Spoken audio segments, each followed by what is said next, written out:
Malaysia sebenarnya berada di kedudukan kedua terburuk di dunia berkaitan keseimbangan hidup dan kerja. LRT3 sudah akan mula beroperasi suku ketiga 2025. Kerja-kerja fizikal dan penstrukturan sudah mencecah 95%. KPM sebenarnya sedang memperincikan cadangan untuk menyediakan allowance kos sara hidup tingkatan 6. Libat urus antara umat Islam dan agama lain penting supaya dapat mengelakkan ataupun membawa kepada Islamofobia. Perusahaan kecil dan sederhana, impian besar. Jiwa SME Astro AWANI kembali menjelajah Malaysia. Dari Ipoh ke Kota Kinabalu, dari Melaka ke Lembah Kelang. Sesi pitching, pameran produk dan dialog bersama pemimpin industri serantau. Dapatkan inspirasi, ilmu dan peluang.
Good evening, I'm Hafiz Marzukhi. Our top stories for tonight. Moscow to announce peace talks with Ukraine soon, and we also explore the trilateral tango of ASEAN, GCC and China. That's coming up on AWANI International.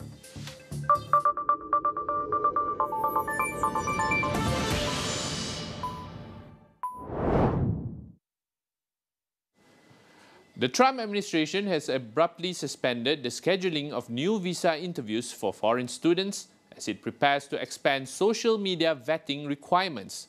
The suspension, effective immediately, is temporary and does not apply to applicants with existing appointments. The directive was reviewed in an internal cable signed by U.S. Secretary of State Marco Rubio and obtained by the Associated Press. The U.S. government had previously introduced social media screening measures, primarily targeting returning students suspected of joining protests against Israel's actions in Gaza. Meanwhile, the administration is moving to cancel all remaining federal contracts with Harvard University, collectively worth $100 million, escalating a high-profile clash with the nation's wealthiest university.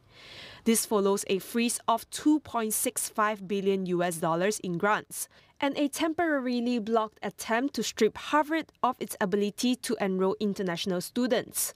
Students and faculty at Harvard have rallied in support of international students, while universities abroad, including in Hong Kong, Japan, and China, have condemned the U.S. crackdown and offered refuge and support to affected students. Russian Foreign Minister Sergei Lavrov says Moscow will soon announce the next round of direct talks with Ukraine. He emphasized that Ukraine's neutral status remains a key demand and called for the repeal of what Moscow describes as discriminatory laws.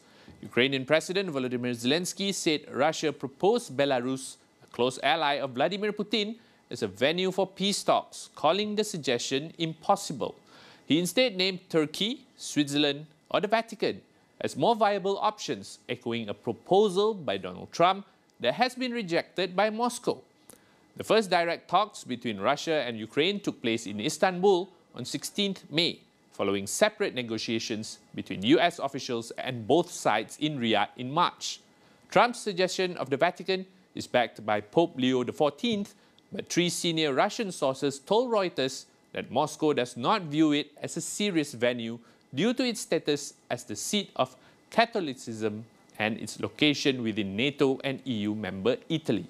Belarus, a former Soviet republic ruled by Alexander Lukashenko since 1994, remains firmly aligned with Putin and is widely seen as lacking neutrality.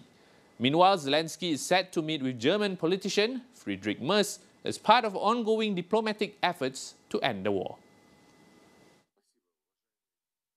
Iran's nuclear chief Mohammad Eslami says Tehran may allow UN atomic watchdog inspectors from the US to visit its nuclear sites if talks with Washington succeed. Both sides are expected to enter a 6th round of negotiations. The talks aimed at resolving decades-long dispute over Iran's nuclear program, with US President Donald Trump expecting good news from the talks. The two countries have clashed over the issue of uranium enrichment in Iran. Washington says this is a possible pathway to building nuclear weapons and must be brought to zero. However, Tehran says its nuclear program is exclusively for civilian purposes and considers enrichment a non-negotiable red line. دانشگاهی رو، علمی رو، هسته‌ای رو در تمام جنبه‌ها به این سادگی از دست نخواهیم داد. Now, after the break, we unpack the KL Declaration signed and the ASEAN Summit. Don't go anywhere.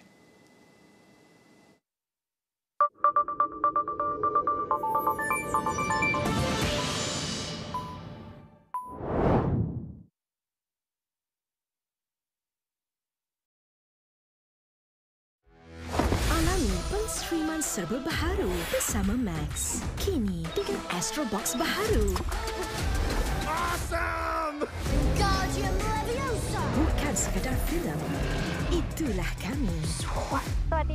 Serta rakan-rakan. Hello, lovers. Melangkaui kebiasaan. Michael versus a white shark. I'll accept the challenge. Nikmati kehidupan sepenuhnya. It's smelling incredible. That's delicious. Segalanya di sini. Let's get this party started. Tawaran masa terhad. Pelanggan Astro, add-on Max dan jimat 50% untuk 12 bulan di My Astro. Wow. Max, stream terbaik dengan Astro.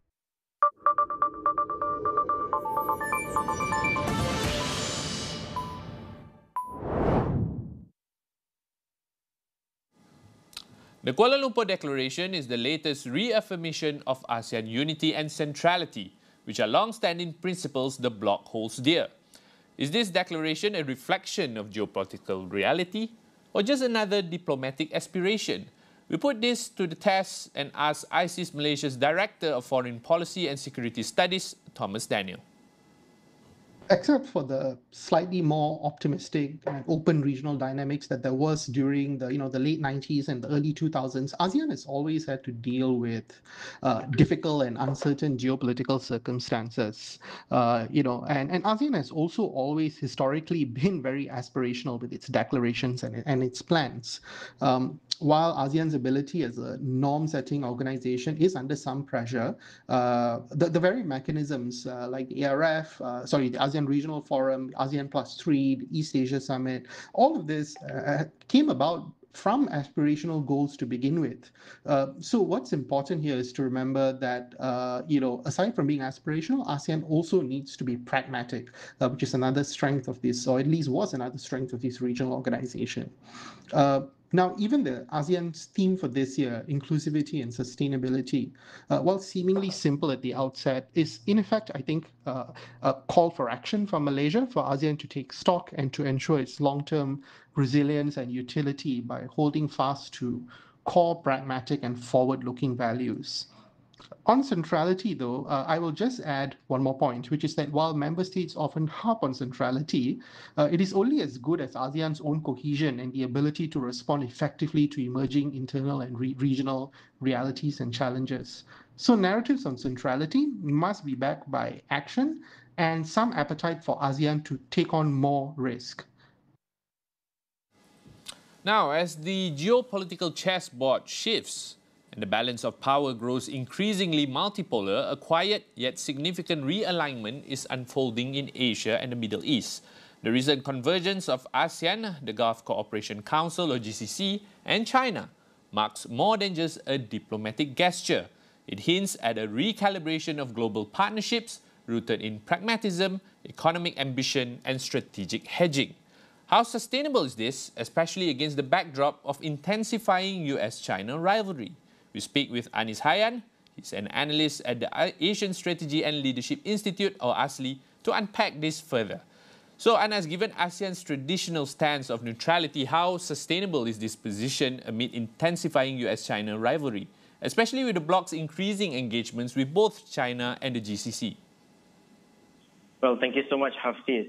I think the global community should really know that ASEAN is a force to be reckoned with. The market speaks for itself for ASEAN. We have a combined GDP that stands at about 3.8 trillion US dollars, making it the fifth largest economy in the world with roughly 450 million middle-class consumers. So these economic powers give ASEAN a strong voice and a strategic importance in the global order. That's number one. And coming back to your question, yes, ASEAN is still maintaining its neutrality. It has never closed its door to any major power, and it should not. And we understand that, of course, some ASEAN countries may have closer ties to either the US or China, but ASEAN as a bloc has consistently pursued a balanced approach in this sense. So what we saw at the recent ASEAN Summit, if I may share, over the past 2 days really reflects, I think, this unity and this forward momentum as a bloc. We are focused on cooperation, dialogue, and mutual respect among all parties that is involved. And but if ASEAN has never behaved as a cohesive bloc, then it risks remaining divided and less influential. So leveraging collective economic strength and potential will be one of ASEAN's key strategic advantages moving forward, at least. Yeah. So, Anas, to what extent does China's participation in this trilateral framework enhance its influence within the Southeast Asia and the Gulf region? Could this be viewed as part of China's broader strategy to counterbalance US influence? I really like to talk about this topic because I want to re-emphasize the need for ASEAN to engage with everyone. Of course, it is natural and necessary for ASEAN to engage closely with its neighbor, which is China, given their deep economic and historical ties. However, we must not forget that in the plenary session, Prime Minister Anwar Ibrahim has also mentioned they have sent a letter to President Donald Trump to organize the US-ASEAN meeting. And so this shows ASEAN's commitment to maintaining balanced partnerships. But coming back to the questions, well, I would like to bring back the discussion on the partners that ASEAN is engaging. Because if you see the items discussed during the ASEAN-GCC-CHINA summit, it is perhaps the right thing to be discussed and to be espoused. Because first, they talked about the crisis in the world, and especially in Gaza, to call for the killing to stop. Another aspect was on trade, to establish a trade mechanism that is non-discriminatory and inclusive. So they are talking about the importance to uphold the role of WTO to protect the community in this region. And of course, they also talk about energy transition and based under the Paris Agreement. So these are the shared values. So if I can say that one thing is clear, it is easier to work with partners who are constructive and serious, no matter who that is. And we could see it now. Yes, so what potential challenges or opportunities do you foresee? Because, of course, FTAs are also in discussion here. In the final minute that we have, maybe you can share with us what you think about challenges and opportunities in negotiating such agreements. I think we have already seen progress. ASEAN has already concluded the ASEAN-China Free Trade Area 3.0. And we could see the massive potential with over 25 trillion US dollars market and a population of over 2 billion people. So it is bringing the potential market that is bringing unique expertise, resources, and dynamic markets to the table. So ultimately, Hafiz, I think the key to success here for the region is it lies within building an agreements that are balanced, inclusive, and sensitive to each party's national interest. Yeah, thank you so much, Anas, for your insights. That is Anis Hayyan, analyst with ASLI. Now, moving on to our next story, Chinese e-commerce giant PDD Holdings reported a near 50% drop in first quarter profit, with net earnings of 14.7 billion yuan, or $2 billion. Its US-listed shares also fell more than 13%. PDD Holdings chairman Chen Lei said this was due to a radical change in external policy environments such as tariffs. The decline follows the Trump administration's move to end the de minimis exemption in early May, a policy that allowed parcels under $800 to enter the US duty-free. Platforms like Temu and rival Shein had relied on this to ship low-value items directly to the US without having to pay import taxes. With the exemption gone, Chinese e-commerce goods now face tariffs of up to 120%. In response, Temu announced it would halt direct shipments from China to the US. However, a recent thaw in trade tensions between Washington and Beijing has led to a temporary reduction in those tariffs, which is now slashed by more than half for 90 days.